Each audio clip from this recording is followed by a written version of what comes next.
को राम राम। तो सबसे पहले तो हमारे 100 सब्सक्राइबर करने के लिए आपको धन्यवाद। जुड़े रहने के लिए बहुत बहुत शुक्रिया और शेयर करने के लिए भी बहुत बहुत शुक्रिया। बहुत शेयर किया आपने। तो आज का जो हमारा क्वेश्चन है वो है एमएस एक्सेल में वर्कशीट के समूह को क्या बोलते हैं। सबसे पहले तो एक्सेल किसका पार्ट है। एक्सेल यानी एमएस एमएस यानी माइक्रोसॉफ्ट। माइक्रोसॉफ्ट अब माइक्रोसॉफ्ट क्या है, एक कंपनी है, किसने बनाई, बिल गेट्स और पॉल एलन ने। ये मैं सब कुछ बता चुका हूँ पिछले वाले क्वेश्चन में। आप पीछे वाला एमएस वर्ड क्वेश्चन जाके देखेंगे तो उसमें आपको सारी चीजें बताया है। तो एमएस जो एक्सेल है हमारा, वो एक कौन सा सॉफ्टवेयर है, कौन सा सॉफ्टवेयर है, वो है एप्लीकेशन सॉफ्टवेयर। ठीक है, एप्लीकेशन सॉफ्टवेयर जो किसके अंदर आता है, माइक्रोसॉफ्ट ऑफिस जो है ना, माइक्रोसॉफ्ट ऑफिस, माइक्रोसॉफ्ट ऑफिस जो एप्लीकेशन है एक, या फिर एक पूरा बड़ा सॉफ्टवेयर है, उसका एक पार्ट है एमएस एक्सेल। ठीक है, तो एमएस एक्सेल में होता क्या है, मैं आपको वो बताता हूँ। इतने आप इसका क्वेश्चन मुझे बताइए कमेंट सेक्शन में। एमएस एक्सेल में क्या होता है, हमारे पास में शीट होती है कुछ इस तरीके से। ठीक है, जिसको हम लोग क्या बोलते हैं, वर्कशीट बोलते हैं, इस तरीके से। ये क्या होती है हमारे पास में, एमएस एक्सेल की शीट होती है। तो एमएस एक्सेल में क्या क्या चीजें होती है, दो चीजें होती है, रो और कॉलम। ठीक है, रो और कॉलम। अब देखो सिंपल सी बात है कि रो जो कॉलम होती है वो कैसी होती है। देखो कॉलम में एल आता है, COLUMN, एल आता है। तो जो खड़ी लाइनें होती है ना, वो तो क्या हो कहलाती है, कॉलम कहलाती है। जो खड़ी लाइनें होती है वो क्या कहलाती है, कॉलम कहलाती है। वहीं अगर बात करें रो, यानी रोते रोते बंदा लिट गया, सो गया, ठीक है, उसको क्या बोलते हैं हम लोग, रो बोलते हैं। तो रो, लिटते लिटते रो रहा है, तो जो लिटी हुई लाइनें होती है या फिर जो इस तरीके की लाइनें होती है, उन्हें क्या बोलते हैं हम लोग, रो। और इन्हें क्या बोलते हैं हम लोग, हॉरिजॉन्टल लाइन। क्या बोलते हैं, हॉरिजॉन्टल, इंग्लिश में लाइन, इनको बोलते हैं हॉरिजॉन्टल लाइन। और ये होती है वर्टिकल, वर्टिकल। अब वर्टिकल को आप कैसे याद रखोगे, वर्टिकल में वी आता है, वी में क्या होती है, दोनों लाइनें खड़ी होती है, तो उसमें क्या बोलेंगे हम लोग, वर्टिकल वाली लाइनें क्या होती है, खड़ी लाइनें होती है। और वर्टिकल जो खड़ी खड़ी लाइनें होती है उनको क्या बोलते हैं, कॉलम बोलते हैं। अब देखो, रो और कॉलम मिलके क्या बनाती है, सेल बनाती है। रो और कॉलम मिलके क्या बनाती है, सेल बनाती है। ठीक है, कैसे बनाती है देखो। तो ये तो है हमारी कॉलम, ठीक है, और ये क्या है, हमारी रो है। ठीक है, जैसे कि हमारे पास में है, तो ये वाली क्या होगी हमारे पास में, रो और कॉलम। अब जो इसके अंदर ये छोटा सा डब्बा बना हुआ है ना, ये वाला, ये एक डब्बा, ये आ गई रो और ये आ गई कॉलम। ये रो, ये कॉलम। तो ये क्या हो गया हमारे पास में, इसको कह दिया हम लोगों ने सेल।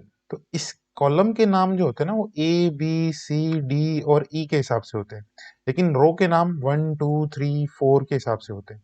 ठीक है, तो इसी तरीके से अगर सेल का एड्रेस बनाना हो हम लोगों को, क्या बनाना हो, सेल का कोई भी एड्रेस, यानी अगर मैं इस सेल पे आना चाहूं तो मैं क्या लिखूंगा, सबसे पहले तो क्या आता है, कॉलम का नाम आता है, तो C। और फिर क्या आता है, रो का नाम आता है 2। ठीक है, तो C2। इसका नाम क्या है, इस सेल का नाम क्या है, C2। वैसे ही इस सेल का नाम क्या हुआ, ए से ऊपर से ले आओ, वन इधर से ले आओ, तो इसका क्या हो गया, A1। इसी तरीके से क्या बन जाता है, सेल का एड्रेस बन जाता है। ठीक है, तो उसके बाद में अपने बात करते हैं हमारे पास में एक्सेल की, जो अब सेल है, बहुत सारी सेल से मिलकर क्या बनती है, वर्कशीट बनती है। देखिए, बहुत सारी सेल्स से मिलकर क्या बनती है, सेल्स जब मिल जाती है बहुत सारी, तो क्या बन जाती है, वर्क शीट बन जाती है। क्या बन जाती है, वर्कशीट बन जाती है।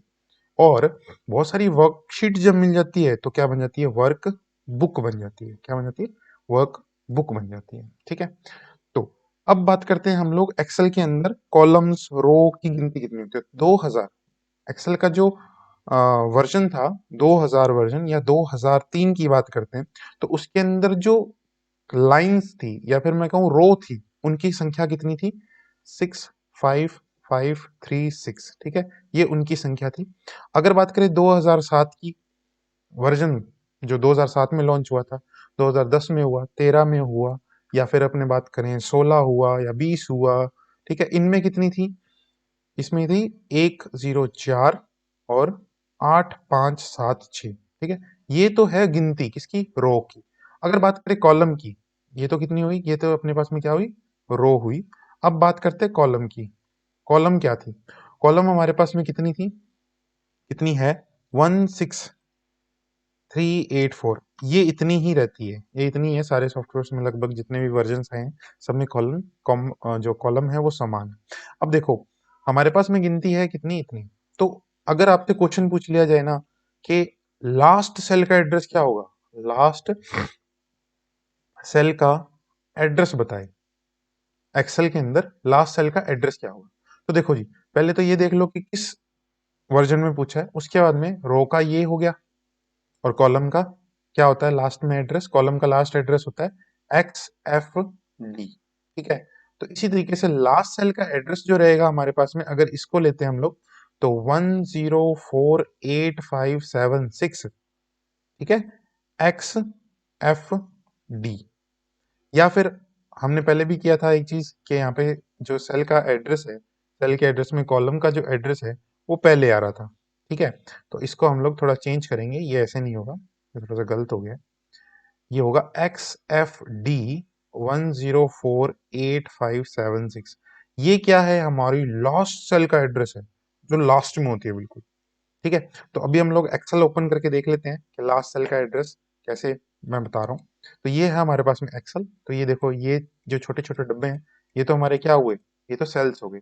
और ये क्या है, ये कॉलम है और ये वाली रो है। तो देखो जहां ये कॉलम और रो मिल रही है वहां पे क्या बन रहा है, एक डब्बा बन रहा है, एक सेल बन रहा है। ठीक है, तो अब देखते हैं हम लोग लास्ट सेल का एड्रेस क्या है। ठीक है, ये देखो लास्ट कॉलम का एड्रेस देखो एक्स एफ डी लिखा हुआ है। ठीक है, लास्ट कॉलम का एड्रेस क्या है, एक्स एफ डी। और लास्ट रो का एड्रेस देखते हैं, तो ये है हमारा रो। ठीक है, तो ये देखो ये ऊपर लिखा हुआ है यहाँ पर एक्स एफ डी 104856। ठीक है, तो ये क्या है, हमारी लास्ट कॉलम का, लास्ट सेल का एड्रेस है। लास्ट कॉलम का एड्रेस पूछे तो एक्स एफ डी है, लास्ट रो का एड्रेस पूछे तो एड्रेस नहीं, उनका लास्ट रो का नंबर पूछे तो 104856 है। ठीक है, इसका नंबर पूछे तो एक्स एफ डी है, और लास्ट अगर सेल का एड्रेस पूछे तो क्या है हमारे पास में एक्स एफ डी 104856। ठीक है, तो ये हमारे पास में क्या हुआ, हमारा एक्सेल हुआ। नेक्स्ट, अब बात करते हैं हम लोग एक्सेल के एक्सटेंशन की। एक्सटेंशन क्या होता है,